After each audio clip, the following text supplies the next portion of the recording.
আসলে আপনারা জানেন যে বাংলাদেশের পোশাক শিল্প হলো সবচেয়ে বড় সেক্টর এবং অ্যাপ্রক্সিমেট আমাদের হলো এক্সপোর্ট হয় 40 বিলিয়ন এবং ইম্পোর্ট রাফলি 25 বিলিয়ন।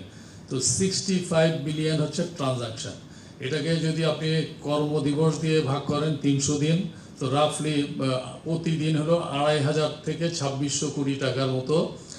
এটা বলা যাবে না যে ক্ষতি হচ্ছে, ডিস্ট্রাকশন হচ্ছে এবং এটা যে রিকারিং এফেক্ট সেটা হলো এনার্মাস। কারণ হলো এর কারণে যেটা হবে যে কোনো ইন্ডিভিজুয়াল যার হলো শক অ্যাবজর্বিং ক্যাপাসিটি কম, সেই ফ্যাক্টরি বসে যাবে এবং দেউলিয়া হয়ে যাবে এবং তার কারণে যেটা হবে যে পোশাক শিল্পর যে শ্রমিকরা বেতন পাবে না এবং এটার জন্য ল অ্যান্ড অর্ডার সিচুয়েশন তৈরি হবে। সো এইটাই হলো একদম মানে মোটা দাগে বলা যাবে যে প্রতিনিয়ত রক্তক্ষরণ হচ্ছে এবং ক্ষতি হচ্ছে।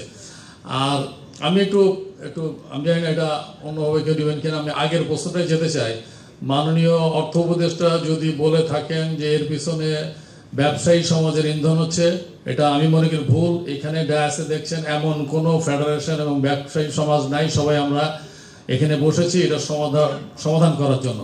যদি নির্দিষ্ট কোনো ব্যবসায়ী গ্রুপের প্রতি এই অভিযোগ থাকে তাহলে ওনাকে স্পেসিফিকলি বলতে হবে যে কে কোন প্রতিষ্ঠান বা কারা এটার ইন্ধন দিচ্ছে।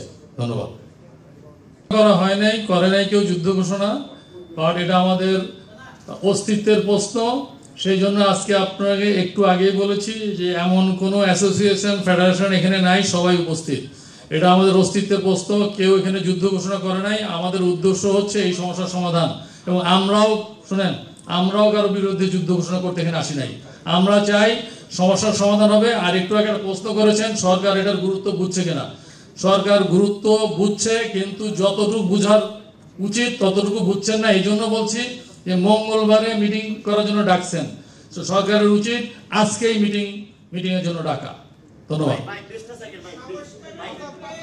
আপনার কথা শুনে মনে হচ্ছে যে আপনি সিঙ্গাপুর অথবা সুইজারল্যান্ডের বাসিন্দা। আপনিও বাংলাদেশের বাসিন্দা, আমিও বাংলাদেশের বাসিন্দা। আমরা এখানে সবাই বাংলাদেশের বাসিন্দা, বাংলাদেশের নাগরিক। কি হয় না হয় কম বেশি আমরা জানি। সবকিছু জনসম্মুখে বলাটা বুদ্ধিমানের কাজ না। আমরা চাই সংস্কার, আমরা চাই দেশে যেন সবাই আইন মেনে চলে এবং দুর্নীতি কমে আসে। এটাই হলো আমাদের স্ট্যান্ড।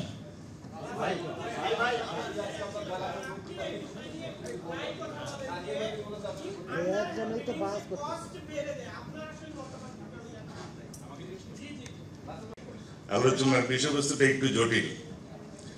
আসলে প্রকৃতপক্ষে আমরা যারা ব্যবসা করি